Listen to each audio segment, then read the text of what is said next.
Now let's learn a bit of French. Onde, spelled O-N-D-E, that's French for waves or sound waves. This puzzle platformer is all about sound.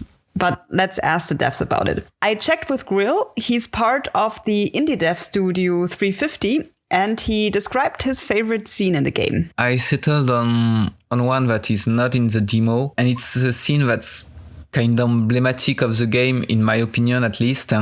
You've just done some puzzles, you've discovered a new kind of wave, and you arrive in a level that's really simple and pretty empty. It's dark, and the music suddenly goes a bit quieter, and there's almost nothing in the level.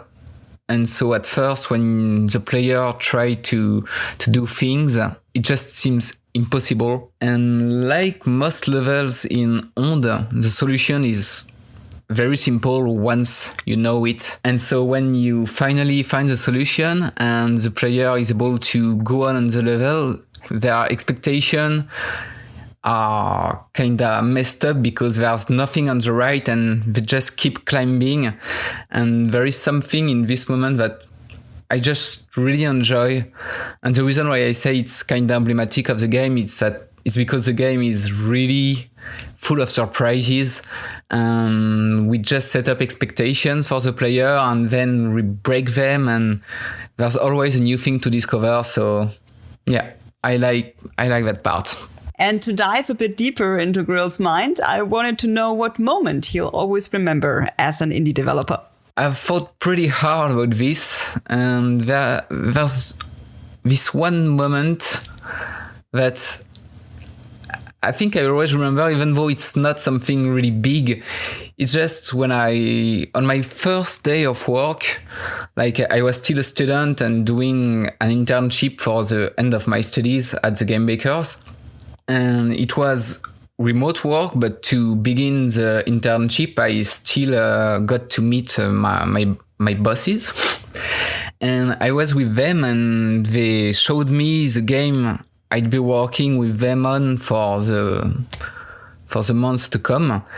And I remember that inside my head, I looked at the prototype that they had done already, and it was really something quite small at this moment. And I was like, okay, it looks shitty. And it's mostly because at that time I didn't know much about the game industry. I had made game on my own for a long time, but it was really not something that I did professionally. And I kind of expected something bigger, I guess. I don't know precisely. And I learned later that obviously it's absolutely normal that at the beginning of the development, the prototype looks shitty. It's just how it is. It's programmer art most of the time and there's not much to do.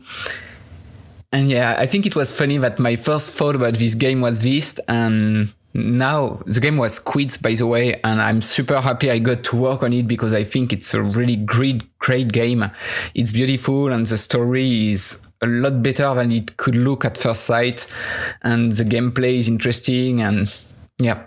So I guess that's it.